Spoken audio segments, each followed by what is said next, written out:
We're joined today by Philip Daffas, Managing Director of PainChek. Philip, thanks for your time. Pleasure, David. Great to see you again. The last 2 years have been a very uncertain time for many businesses globally, and some in fact stopped. Now PainChek hasn't stopped, in fact it's been very busy. What have been some of the highlights? Well, David, as you say, it's been a very, very busy 2 years. And I think, one of the things that we have done as a business, which has been really significant during COVID, is to totally transform our business into a fully digital sales, delivery and support business. We can now support, deliver and sell our product anywhere in the world as it's a digital product and a digital service delivery. The second thing we've done is we've managed to still develop and launch the world's first PainChek infant product. It's a first ever pain assessment tool for infants between the age of 1 month and 12 months. And thirdly, we've continued to expand globally. We are now really truly a global business. We're in presence in 5 markets around the world and more than 120,000 contracted beds. So you've talked about the highlights. How's the business itself progressing? Well, it's progressing very positively. If you think about where we focused initially as a business, we focused in aged care and the elderly, because that's where the need for better pain assessment is at its greatest. If you look at places like the United States, more than 25% of the population are aged over 65 years of age, and 15% of that population takes up more than 37% of the healthcare spend. So it's basically unsustainable. So new solutions are needed for the business. In addition to that, if you look at aged care as well, 80% of people in aged care live with pain, and 50% of those people have dementia who can't verbalise. So our solution is needed globally for a very large and very vulnerable group of people. And so what are the implications? The implications are quite significant. A disruptive technology is needed to address this problem. A technology that can actually move and record and assess pain data for people wherever they are in any situation. And that's why a digital technology like PainChek is so important as patients and residents move from one centre to another, and we can ensure that the information transfers with them. So how does your technology help optimise care for patients? Well, the thing about patients, and again, focus on the elderly first, we'll come to the kids in a minute, but the patients move from place to place. They move from home to hospitals to aged care centres, and of course governments and people want to stay at home as long as possible. The problem today is that data doesn't transfer with the patients, and therefore it makes government systems very difficult to move. We're a digital technology. We have a shared care model of how we can share data across different departments and different sectors. And with that data, wherever that data is available, we can make it available anywhere. You can then make better care decisions, and you can treat people and patients in the place they want to be treated. And that's where PainChek has a major significant difference. Now let's turn our attention to the financial results of the business. Clearly that's what shareholders are most interested in. The core aged care business, how's that going and what results are you seeing? Well, what we're seeing, first of all, is a massive utilisation of the PainChek technology. We've had more than 1.3 million clinical pain assessments conducted since we started, which shows people are using the product and they're using it extensively. And that's actually the first step that's important. Second, we've now got more than 120,000 contracted beds, and we've actually implemented more than 70,000 of those. So that's really good progress with our clinical and support team. And now more than 35,000 of those are on standard PainChek recurring revenue. So that's equating to about 1.7 million ARR, but the opportunity we have with those 120,000 beds should convert to over 5 million ARR, and we're looking to have most of that done by this time next year. So should be about 4 to 4.5 million ARR by this time next year, which basically covers our core operating costs as a business here in Australia. Now let's look across the Tasman. You have been expanding the business. How's the New Zealand growth going? Well, very, very well actually. We got our first contract with Somerset Care Homes in New Zealand, again, fully digitally. We did not actually go there. We engaged with them by virtually. We actually set everything up digitally. We trained them through our e-learning process.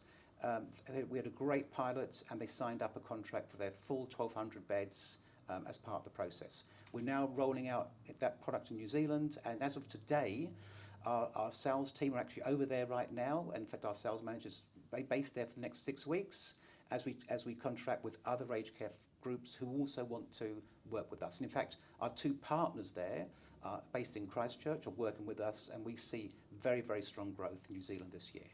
Now, looking further afield, you've staked the flag in the ground for the UK market. How is that market developing?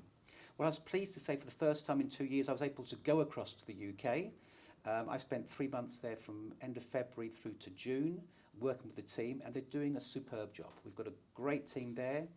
We've contracted more than 7,500 beds already in the UK. About 4,000 are actually implemented. We've got agreements in England. We've got agreements with government in Wales and Scotland. And those pilot agreements, if those work in Wales and Scotland as planned, they paid for the pilots via the government, that equates to an opportunity of 61,000 beds in total in those areas. And the UK in total is actually double the size of Australia. It's around 450,000 aged care beds. So we see very, very strong growth for us in the UK. So the model that you launched in Australia is now fast tracking that development into and that opportunity in the European markets? Absolutely. I mean, we learned a lot in the early days in Australia. It has taken some time with COVID, but now countries like the UK fully open, and we see a rapid implementation. We've got more than 10 partners there now as well working with us in the UK. So therefore, we're on a very good fast track. Now, another key thing is your integration partners. Now, that's taken time, but now the benefit of that is definitely yielding the results. How important are they to the efficient rollout of the product? Very, very important. We've got more than 10 integration partners across 4 markets, and those integration partners cover close to 500,000 beds. Yep, so that's 4 times the number we have already. So they're not just integrating with us, and that's important because integration means you do a PainChek assessment and it downloads and drives the care plan immediately, which is critical for an aged care facility. But on top of that, they're actually starting to resell our product and promote it directly. So while our partners are competing with each other for their segments of the market, they're all using PainChek as their core pain assessment technology, and that's going to be critical for us driving the business. And what about outside the UK? Yes, look, I see the future very simply is that, we've established a base in Australia, and that base will eventually be looking into full of Asia Pacific. So that's our core base here.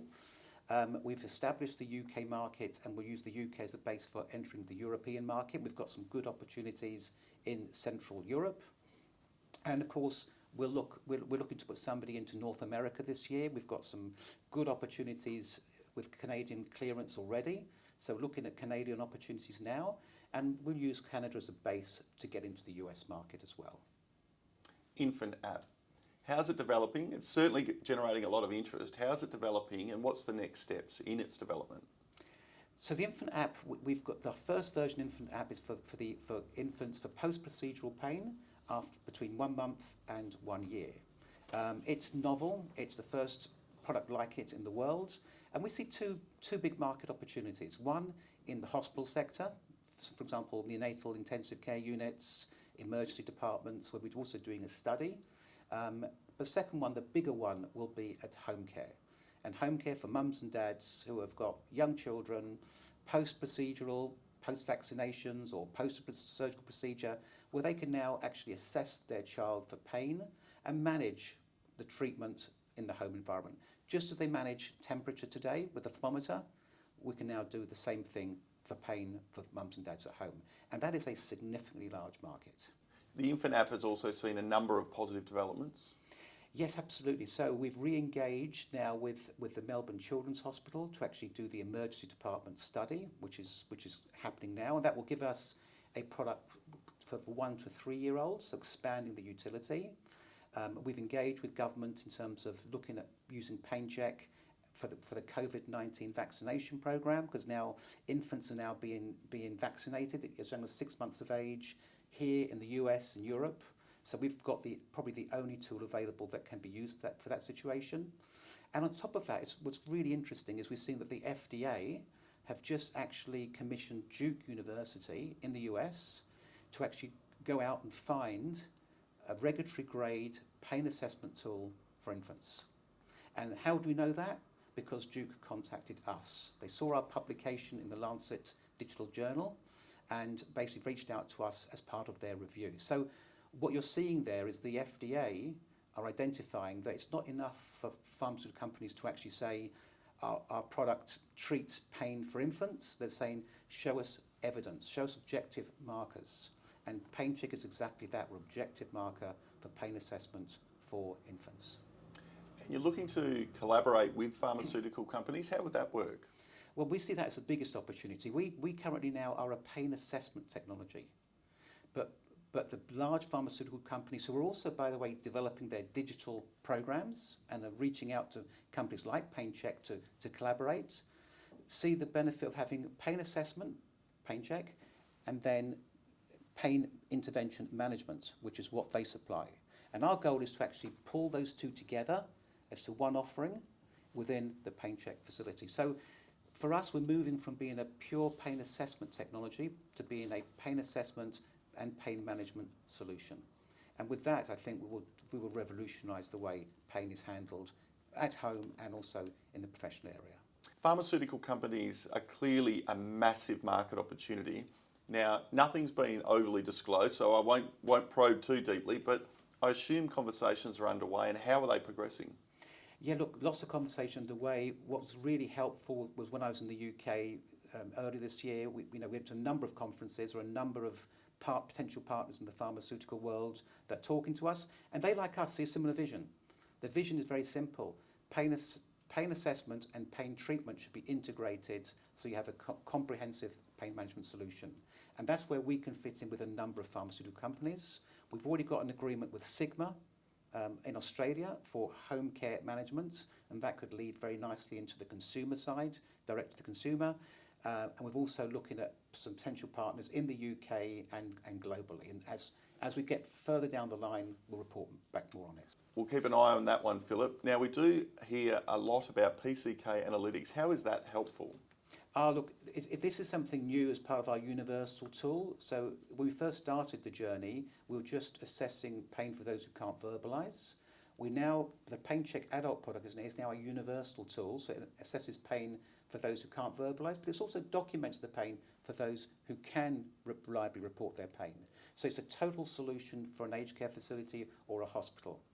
On top of that, our portal collects all the data. We have built actually the largest pain database in the world.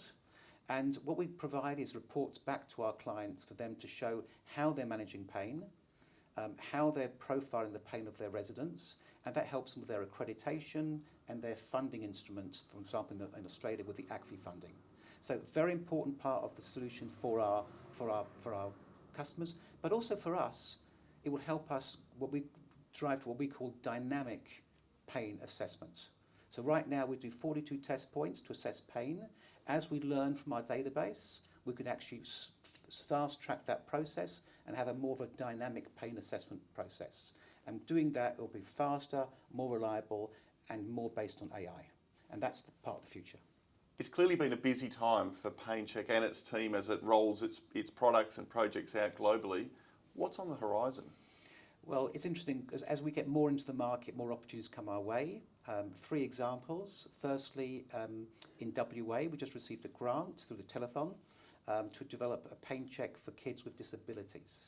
That's actually a grant from the Western Australian government, and we're doing that work here in WA to actually develop a product that will actually be used for those vulnerable kids.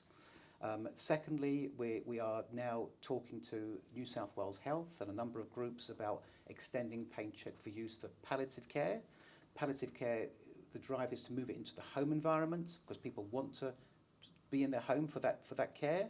And a PainChek tool is one of the tools to help manage pain better. And the third thing was quite interesting is that we found that dementia goes down to the age of 12. So we're also working on a project to develop a product for PainChek children living with dementia from 12 to 18 years of age. So when you look at those developments plus our adult developments, we've got a PainChek solution for almost every certain person in every environment. Clearly a global opportunity. PainChek has dominated the Australian market and looking to do the same in New Zealand, but how is it placed to take its business globally? Well, I've been working in the medical device and diagnostics field for 30 odd years, mostly at the global level. It's really important to get your home base or your base done first, and once you've got your core base to extend. So we've now started doing that in 4 or 5 markets, so we're already global in that sense. We're business in Australia, New Zealand, UK, and now establishing into Canada. And of course we've got the team now. We've got the team to actually take us through to it. So using Australia as the base has been important, but it's the small market. We're now looking at big markets, and that's where we'll see fast track of the business. You recently raised capital when you had funds, and it took the market a little bit by surprise. Why would you raise money when you had money? What was the theory behind the capital raising? Well, we wanted to make sure that we had the enough cash in the bank to take us through to the end of next year for hitting all the key milestones. And those key milestones were exactly what we've been talking about, the expansion of the business. Secondly, launching effectively the infant app out there, both into the professional sector and also into the home, and also to complete the FDA work with the adult app. So we're on track now. We've spoken to the FDA. We're starting our clinical study this year, and we should have regulatory clearance by the end of 2023. So with those all in place, we've hit some significant milestones, and I believe that will have a very positive impact on the PainChek share price and general growth. We have touched on a number of these points, but to make it really clear for those who are watching, what is on the horizon for the immediate future? Well, on the horizon, a few things. Firstly, continued and rapid growth in our aged care business domestically and overseas. Secondly, expansion into the home care environment and other areas like palliative care where there is a significant need for the product. Thirdly, the infant product, establishing a very good base, not just here, but also Europe and the US, where we can start right now. And then finally, the key thing for us is to move from being a pure pain assessment technology and establish ourselves as a pain assessment and pain management solution, working in collaboration with big therapeutics and diagnostic companies. A global opportunity, track record already in Australia, big partners ready to help out, exciting times ahead for the future. Philip, thanks for your time. Thank you, David.